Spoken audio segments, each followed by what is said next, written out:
Hi ಎಲ್ರಿಗೂ, ಇದು Monday morning ಬ್ರೇಕ್ಫಾಸ್ಟ್ಗೆ palak paneer ಮಾಡ್ಕೊಳ್ಳೋಣ ಅಂತ ಬೆಳ್ಳುಳ್ಳಿ, ಈರುಳ್ಳಿ, ಟೊಮೆಟೊನ ಕಟ್ ಮಾಡಿ ಎತ್ತಿಟ್ಕೊಂಡೆ. ಇನ್ನೊಂದು ಪಾತ್ರೆಗೆ ನೀರನ್ನ ಕುದಿಯೋಕ್ಕಿಟ್ಟು ಪಾಲಕ್ನ ತೊಳ್ಕೊಂಡಿರೋದನ್ನ ಅದಕ್ಕೆ ಹಾಕಿ ಸಕ್ಕರೆ ಹಾಕಿ ಇದನ್ನ ಜಸ್ಟ್ 1 ನಿಮಿಷ ಅಷ್ಟೇ ಇದನ್ನು ಚೆನ್ನಾಗಿ ಬಾಯ್ಲ್ ಮಾಡಿಕೊಂಡೆ. ಇನ್ನೊಂದು ಪಾತ್ರೆಗೆ ತುಪ್ಪ ಹಾಕೊಂಡು ಜೀರಿಗೆ, ಬೆಳ್ಳುಳ್ಳಿ ಮತ್ತು ಪಾಲಕ್ ಬೇಯಿಸ್ಕೊಂಡು ರುಬ್ಕೊಂಡಿದ್ನಲ್ಲ ಅದನ್ನು ಇಲ್ಲಿ ಆ್ಯಡ್ ಮಾಡಿಕೊಂಡು ಚೆನ್ನಾಗಿ ಅದನ್ನು ಫ್ರೈ ಮಾಡ್ಕೊಂಡು ಪಕ್ಕಕ್ಕೆ ಎತ್ತಿಟ್ಕೊಂಡೆ. ಈಗ ಅದೇ ಪಾತ್ರೆಗೆ ಎಣ್ಣೆ ಹಾಕಿ ಈರುಳ್ಳಿ, ಟೊಮೆಟೊ, ಶುಂಠಿ ಬೆಳ್ಳುಳ್ಳಿ ಪೇಸ್ಟು, ಅರಿಶಿನ, ಉಪ್ಪು, ಖಾರದ ಪುಡಿ, ಜೀರಿಗೆ ಪುಡಿನ ಹಾಕೊಂಡು ಚೆನ್ನಾಗಿ ಫ್ರೈ ಮಾಡಿಕೊಂಡು ಬೇಯಿಸ್ಕೊಂಡು ರುಬ್ಕೊಂಡಿರೋ ಪಾಲಕ್ನ ಹಾಕಿ ಪನ್ನೀರ್ನ ನಾನು ಇಲ್ಲಿ ಹಾಕೊತಾ ಇದ್ದೀನಿ. ನೆಕ್ಸ್ಟ್ ಇದಕ್ಕೆ ಕ್ರೀಮ್ನ ಆ್ಯಡ್ ಮಾಡ್ಕೊತಾ ಇದ್ದೀನಿ.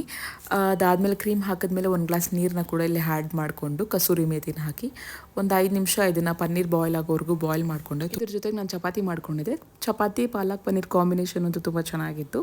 ಆಮೇಲೆ ನನಗೆ ಬ್ರೇಕ್ಫಾಸ್ಟ್ಗೆ ಅಂತ ಚಿಯಾ ಸೀಡ್ಸ್ ಪುಡ್ಡಿಂಗ್ನ ಮಾಡ್ಕೊಂಡಿದ್ದೆ. ಇದಕ್ಕೆ ಫ್ರೂಟ್ಸು, ನಟ್ಸು, ಸೀಡ್ಸ್ನೆಲ್ಲ ಸೇರಿಸ್ಕೊಂಡಿದ್ದೆ. ಇದಾಗಿತ್ತು ನನ್ನ ಮಂಡೇ ಮಾರ್ನಿಂಗ್. ಥ್ಯಾಂಕ್ಸ್ ನನ್ನ ವಿಡಿಯೋ ನೋಡ್ತಿರೋದಕ್ಕೆ, ಸಪೋರ್ಟ್ ಮಾಡ್ತಿರೋದಕ್ಕೆ. ಬೈ.